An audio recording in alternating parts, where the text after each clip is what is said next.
Hello bandits. Courtesy of the folks at Frontier Foundry, today I'm taking a look over the fairly substantial package which is RollerCoaster Tycoon 3 Complete Edition here on Nintendo Switch.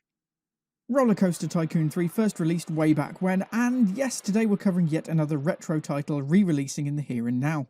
It's another one which could also have done with a little more polish on the visuals, and unusually for Frontier, maybe a tweak or two on the control scheme, which can be a little awkward at times. The Complete Edition contains the base game for RollerCoaster Tycoon 3, of course hitting the Switch for the first time, now alongside the Soaked and Wild expansion pack, so you can turn your theme park into a safari or a fully fledged water park. With these two editions, the Complete Edition has 300 coasters and rides, 500 scenery pieces, and 60 different shops and services, as well as 20 animals. With all this, there is a fair amount to get to grips with, as well as a wide number of different parks with their own win criteria. You can also customise your guests, and even light shows and fireworks displays. RollerCoaster Tycoon 3 Complete Edition is rated by PEGI at 3 and above, and by the ESRB as E for everyone. There's really nothing to worry about here in terms of content, but controls on the Switch can be a little fiddly. With that in mind, if your micro bandits have good dexterity, this one can be fun for them, and I'm happy to say it is quite suitable for the younger generation. In terms of accessibility, RollerCoaster Tycoon 3 Complete Edition is getting a rating of moderate. That's not to say that there's not a lot to do here, but with simple mechanics and the on-the-go portability of the Switch, it's really quite easy to pick up and put down.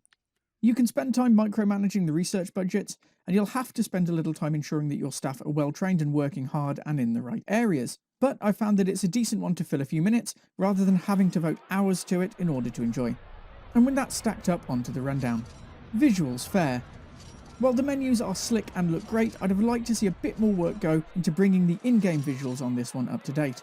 As well as some pretty lumpy visuals up close, here on Switch I found a really strange day-night cycle which lasts for just a few seconds and confuses me every time.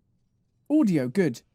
When up close and personal with the rides here, the sound effects and music are a nostalgia trip which has pulled a few of my heartstrings. I'd have definitely liked to see more in terms of background music, while in more panoramic views of the park, but overall I've enjoyed the various sounds which come with this one. Narrative fair. As park creators go, this is fairly standard, and while it doesn't offer a gripping page-turning narrative, the various parks and challenges are exactly what I would expect from the genre. Replay great. The replay value is strong here, with the base game and 2 additional DLC packs bundled together. There's a huge number of campaign missions, as well as sandbox, customization options, and more to keep you dragged in. This is definitely one which, despite some visual quirks, has managed to keep me engaged. Overall, the Pixel Bandits, I want to get off Mr. Bones' wild ride level for RollerCoaster Tycoon 3 Complete Edition is that you'll likely find it enjoyable.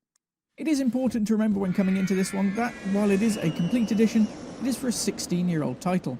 I would definitely have liked to have seen a bit more upgrades to the in-game visuals, and as I said, unusually for Frontier, while they've done a fairly good job of cramming all the required controls onto the limited Switch controller, it can feel fiddly, and has led me to renaming instead of placing rides and attractions on an ongoing basis.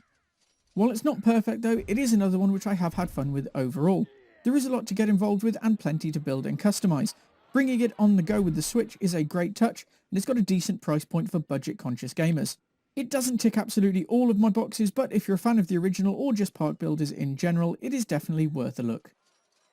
And that's all I've got for you today. Don't forget to check out the extended review at pixelbandits.org and keep your eyes out for more news, reviews and live streams coming soon. If you can spare enough for a coffee, every donation helps us keep Pixel Bandits ad-free and independent, and either way we'll see you again very soon, so don't wander too far.